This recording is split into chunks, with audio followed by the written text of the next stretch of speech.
At dahil sa usong-uso na nga dito sa Tuguegarao yung Pansit Eating Challenge, at isa nga tayo sa napapabilang maging guest, ay may pupuntahan naman nga tayo ngayon na kung saan hindi nga sa Tugay gaganapin yung Pansit Eating Challenge ngayon, kundi dito naman sa bayan ng Baggaw. Oo mga pongs, balik nga ulit tayo dito sa bayan ng Baggaw para mag-guest naman dito sa isang pansiteria na may nagaganap ng Pansit Eating Challenge, na yun naman yung kwento natin ngayon. Kaya tara, samahan nyo nga muna ako. At dahil lang galing nga tayo sa Gataran mga pongs, daan nga ulit tayo dito sa may Remus, na kung saan may napakaganda ng aring daanan, na nagulat nga rin tayo na from Remus to San Jose Baggaw nga mga pongs ay abutin pa nga rin tayo ng 15 to 20 minutes sa biyahe. Yung pagkakalangan natin dati na malapit lang, na isa nga pala itong Baggaw sa may pinakamaraming barangay at malawak na bayan dito sa Cagayan, hanggang sa makarating na nga tayo dito sa may barangay San Jose, na kung saan nga gaganapin yung Pansit Eating Challenge, na pa-challenge nga mismo ng ARV Pansiteria, na magwawagi nga ng mapremyo na 1,500 para sa mga makakaubos nga ng kanilang pansit sa loob nga lang ng 3 minutes mga pongs, na talagang pinuntahan nga at dinagsa ng mga tao para nga suportahan na rin nga yung mga kanya-kanya nilang pambato, na yung iba nga mga pongs ay galing pa nga na iba pang barangay dito sa Baggaw, na nagulat nga din tayo na may patarpaulin pa nga sila dito. Hindi po yan artista mga pongs, ako lang po yan, na makakasama nga rin natin dito si Sir Ryan Olandes Vlog at si Sir PJ ng Tuguegarao Local Reviews. Nakasama nga nating mag-host para sa challenge na to. 3, 2, 1, go!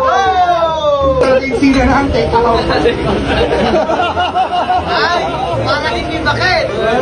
Pinito mo siya, sayang? Sayang. Ay, sayang. Kala ko super sayang.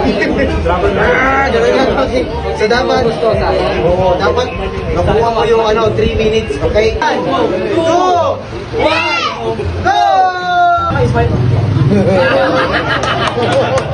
Lunok agad yan, lunok. Ay, sabay. 1 smile! Meron ka pang 2 days and 3 hours. Tandaan po, 1-5.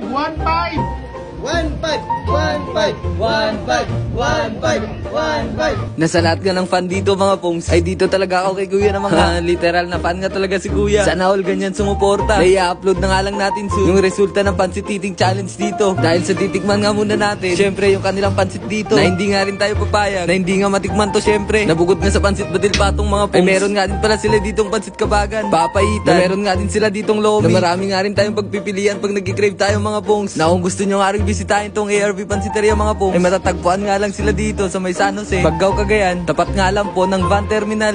Hello po! Welcome to ARV Pansiteria! Na may nakasabayan pa nga tayo dito mga pongs, na nagaganda ang mga dalagita, na tinanong na nga rin natin kung anong lasa ng pansit nila dito. Masarap siya. Wala akong masabi. Ay, wala masabi. Sasarap. Nagsabor. Masarap siya, sir. Kaya nga binabalik-balikan din namin siya dito. Taga saan ba kayo? Taga dito lang din kami. taga dito. Around San Jose.